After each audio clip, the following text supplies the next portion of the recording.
Our next point is pre-engineering buildings. Pre-engineered buildings, that is PEB, is the building which are engineered in the factory and assembled at site.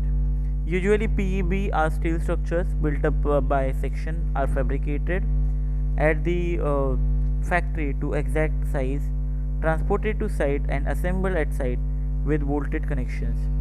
This type of structural concept is generally used to build industrial buildings, railway stations, metro stations, and warehouses.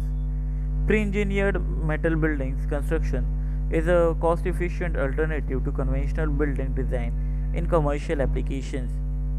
Is the pre engineered metal building system. Metal building consists of a structural steel framing system supporting a metal roofing system and the wall panels of varying materials. Pre-engineered metal building construction, a cost-efficient alternative to conventional building design in commercial application, is the pre-engineered metal building system. Metal buildings consist of a structural steel framing system supporting a metal roofing system and the wall panels of varying materials. Pre-engineered buildings are the new contemporary structures ideal for commercial purposes. PEB structures can accommodate industrial units that are used for manufacturing of consumers' goods and products. Pre-engineered steel buildings are constructed at low cost and can be used for industrial applications extensively. The adaptability of PEB in the place of conventional steel building design concept resulted in many advantages, including economy and easier fabrication. This type of building structures can be finished internally to serve any functions that is actually help in low-rise building design. Examples of pre-engineered building are warehouses, canopies, factories and bridges, etc. Components of PEB. Pre-engineered buildings are consist of different steel structure members which are as follows, like primary frames. Primary framings of PEB is an assembly of built up I-shaped steel members and that framing consists trusses and castellated beams, etc. Secondary structural elements, it is actually cold formed members which can be in different shape like Z, C, etc. in general known as purlins. Roof and wall panels, tin shades and curtain wall made of glass and roll from steel sheets usually comes in this category S. Sandwich panels. Sandwich panel is made up of three layers in which a non-aluminium core is inserted to aluminium sheet and other accessories like mezzanine floors, bolts, insulation, etc. This is how the pre-engineered buildings looks like.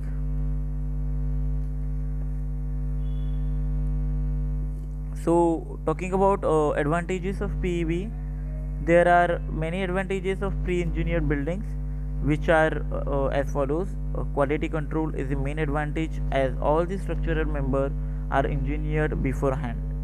Standard of different codes are also taken into consideration and these components are made in factory under the supervision of quality control engineer. Lower cost due to saving in design, manufacturing, on site erection cost. Minimizing time of construction due to the use of software for design of the structural components. Low maintenance due to use of standard quality of paints over steel members, which increases the ability to withstand, and finally the maintenance cost will be low as compared to the conventional steel building. Quick erection as all the members are pre-manufactured and skilled labor is used for connection of different components. Warranty on PEB, that is pre-engineered building, mostly warranty period of 20 years given by manufacturer of PEB. As like advantages, there are some disadvantages of PEB also is there. PEB have many advantages in the field of industrial structure, but still there are some demerits of pre-engineered buildings which are as follows. Rusting, corrosion sensitive, as if the quality of steel used or paint used for coating of steel members is not good or not of good quality, then it can damage the structures and thus reduces the life of the structure.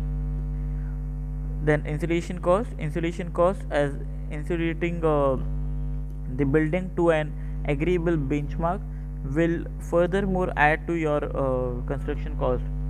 And last one is appearance. Steel section can be unattractive when left exposed. The next modern technique is solar paints. Solar paint, which is also known as photovoltaic paint, is extremely what it sounds like. It's a paint that you can apply to any surface that will capture energy from the sun and transform it into electricity. The paint would essentially be in your average paint, but with billions of pieces of light sensitive material suspended in it, material that would transform it typically paint into super powered engineering capture painting. This new photovoltaic technology is solar paint. The new paint is composed of synthetic molybdenum sulfide. The paint will be based on dye sensation solar cells instead of absorbing sunlight using silicon like conventional solar panels. They use dye molecules attached to particles of the titanium dioxide pigment used in paints. That gives an energy boost to electrons which hope from the dye into a layer of electrolyte. Solar paint, also known as photovoltaic paint, is exactly what it sounds like. It's a paint that you can apply to any surface that will capture energy from the sun and transform it into electricity. Right now, solar paint is a little bit more than a concept of little bit less than a consumer level product. The main issue with solar paint is that it's not quite efficient to be economic commercial viable. Solar paint ranges anywhere from 3 to 8% efficiency is essential the percentage of the power of the sun rays. If a particular typical solar paint has 5% efficiency, that means it's capturing only 5% of the total available sun energy. For comparison sake, traditional silicon solar panels operate at around 18% efficiency. Most experts agree that a solar technology has to surpass 10% efficiency to be viable. Solar paint is certainly less expensive than solar panels in terms of both production and installation, but the low efficiency means that it's not quite ready to be taken to market. However, we still think it's quite amazing that the technology exists at all. The widespread uses of solar paint is not as far as it may seem. The most common type of photovoltaic paint is a paint utilizing colloidal quantum dots. These are semiconductor crystals that are already used in solar panels as well as LEDs and computers. This backing could then be rolled up, sent to the place where it's to be installed, and then applied like wallpaper. The only use with the dots technology is that the efficiency is still sitting around 8% and therefore not yet commercially viable. The solar industry is a progressive industry that is always looking to improve its technology.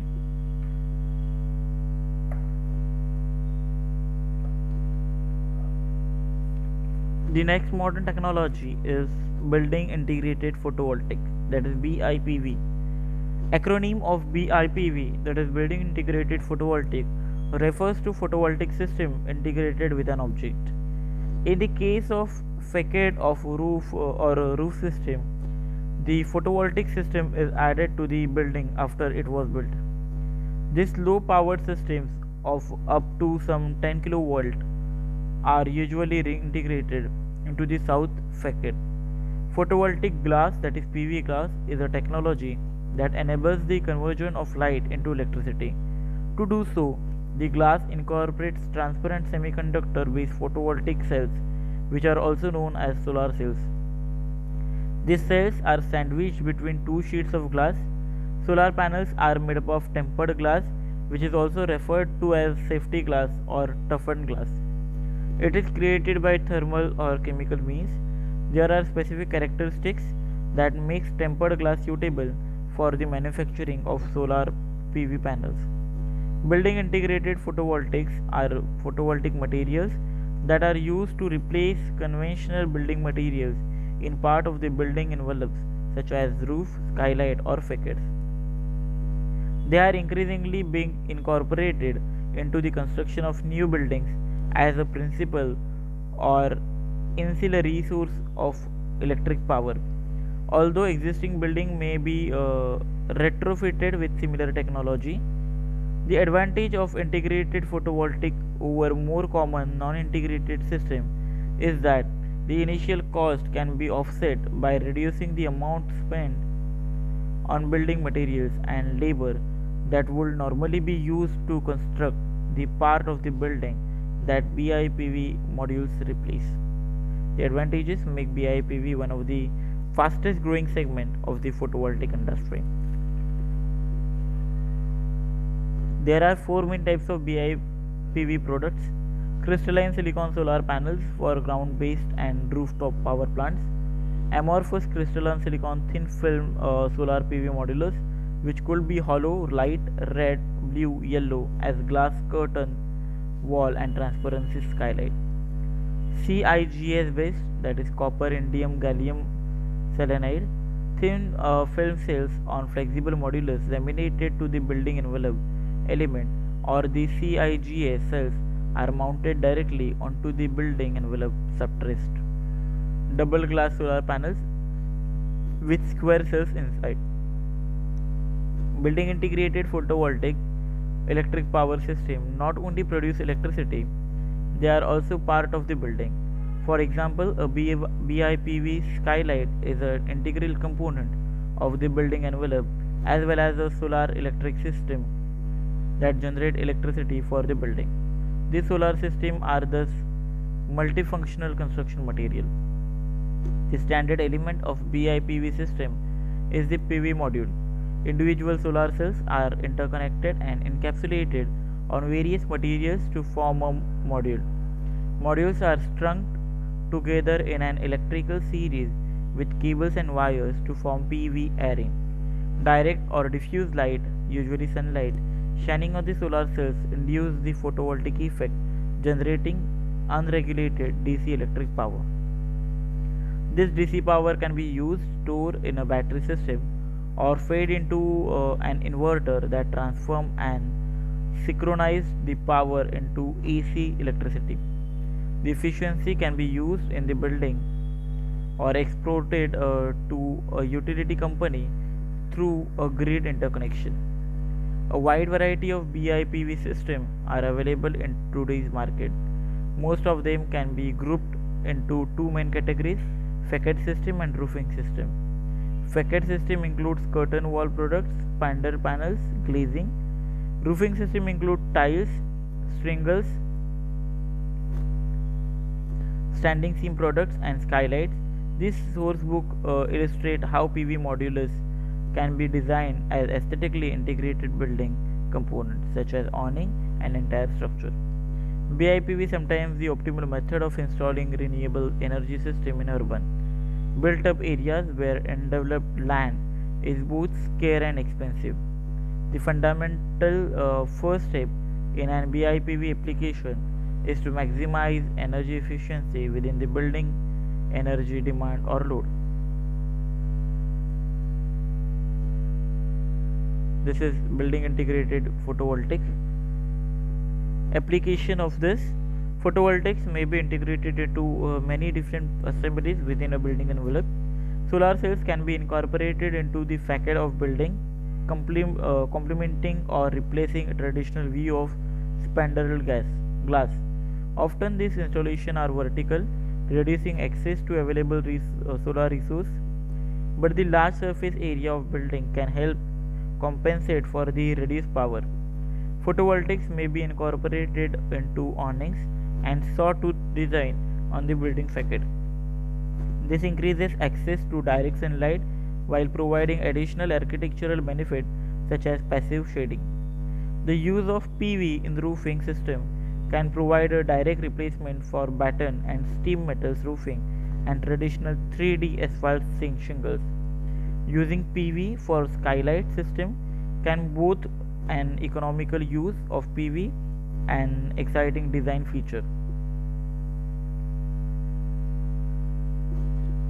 Now moving further to earthquake resistance control, seismic isolation and energy dissipating system present an effective way to common seismic design for improving the seismic performance of structures. These techniques reduce the seismic forces by changing the stiffness and or damping in the structure, whereas conventional system design is required for additional strength and ductility to resist seismic forces. Earthquake engineering includes the analysis and evaluation of earthquake risk and the analysis and design of different types of engineering structures. Strength and ductility that are key consideration in earthquake resistant design. The purpose of earthquake prevention of building is to provide the structural safety and comfort by controlling the internal forces and displacement within the particular limits. The common method for protecting the structure against the destructive effect of earthquake is to dam the seismic energy or limiting the seismic energy by the structural element, thus providing the resistance against the earthquake. In spite of using this method for a certain level of protection, the structure could be damaged for real sometimes. Another method for protection of the structures against the earthquake is to isolate the building from the ground and or install seismic energy dissipating elements at the appropriate places of the building. With this method, better protection could be provided by designing correctly against the earthquake, and therefore significant structural damage could be minimized. The earthquake have been carried on to be an important factors that threaten the social and economical future of the countries.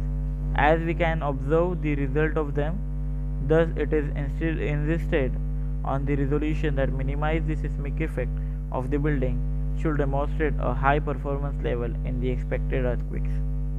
The seismic isolators and energy dissipating devices are seen to be effective solutions within this context, which are placed in the building appropriately to damp the seismic energy or placed between the foundation and vertical structure system, damping in seismic energy under the ground of the building, thus decreasing the lateral loads on the top floors.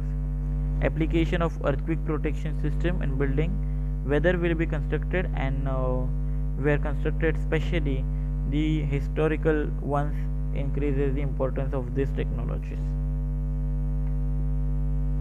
This is earthquake resisting control system for seismic resistance, vibration control and base isolation. Next one is modern method is isolation. All the operations that are developed in order to protect the building against the earthquakes, thus providing the security and comfort condition under service loads, and that include placing certain kinds of additional elements in the building, are named seismic isolation in general. Various kinds of devices are used in the building for the purpose of seismic isolation. It will be useful to examine the seismic isolation in the framework of basic principles of dynamics before introducing these devices. Seismic isolation in a building, when considered within the framework of basic principles of dynamics, can be maintained by taking under the control, modifying and changing the characteristics of both restoring force when affected by seismic force and damping of the building, and also the mass of the building and seismic forces that affect the building. As it is known, the equation of motion of a building that is subjected to the ground motion depends on mass, stiffness, and energy damping in nature of the building, as well as on external seismic forces affecting the building. The characteristics of response forces can be controlled by changing stiffness of the building. When stiffness of the building is decreased, the response acceleration also decreases and displacement increases. On the other hand, response of acceleration and displacement can decrease by increasing the damping effect of the building. Various kinds of dampers and their combinations can be placed in the building. The dynamic characteristics of the structural system might be varied by changing total mass and the distribution of the mass within the system. Controlling and arranging the seismic forces that affect the building can be achieved by isolating the building from the ground. A smart base isolation strategy is proposed and shown to be effective protect structures against extreme earthquake without sacrificing performance during the more frequent moderate seismic event. The proposed smart base isolation system is composed of conventional low damping electromeric bearing and smart controllable dampers such as magneto rheological fluid dampers. To demonstrate the advantages of this approach, the smart isolation system is compared to lead rubber bearing isolation system. The effectiveness of the isolation approaches is judged based on computed responses to several historical earthquakes scaled to various magnitudes. This is a typical figure shows us base isolation.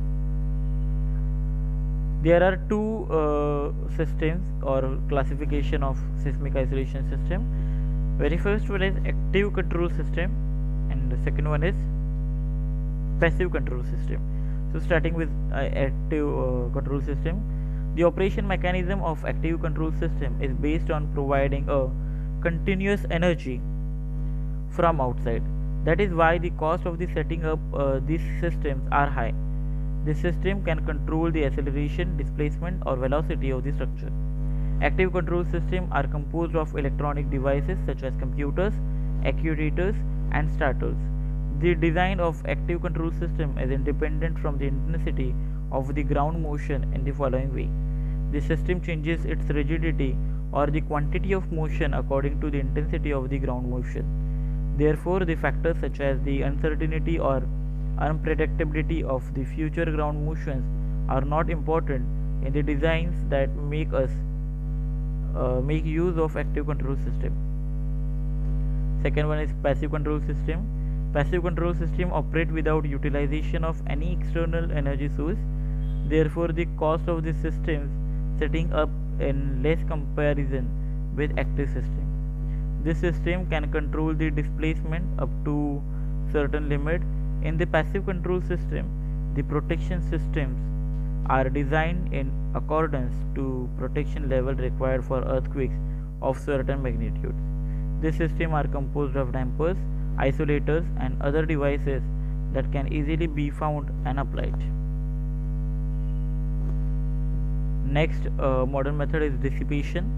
Another approach for controlling seismic damage in buildings and improving their seismic performance is by installing seismic dampers in place of structural elements such as diagonal braces. These dampers act like hydraulic shock absorbers in cars. Much of the sudden jerks are absorbed in the hydraulic fluid and only little is transmitted above the chassis of the car. When seismic energy is transmitted through them, dampers absorb part of it and thus damp the motion of the building. Here are some commonly used seismic dampers. Viscous dampers, in which energy is absorbed by silicon based fluid passing between piston cylindrical arrangement. Second one is friction dampers. Energy is absorbed by surfaces with friction between them rubbing against each other. Yielding dampers, energy is absorbed by mechanical components that yield. And isoelectrical dampers, energy is absorbed by utilizing the control shearing solids. There is also a new breed of energy dissipation device. The innovative method for control of system vibrations such as frictional and other type of damping devices are also important integral part of seismic isolation systems, as they serve as a barrier against the penetration of seismic energy into the structure. In this concept, the dampers suppress the responses of the isolated building relative to its base. The novel friction damper device consists of three steel plates rotating against each other in opposite direction. The steel plates are separated by two shims of the friction pad materials, producing friction with steel plates. Here the first part of this chapter is over.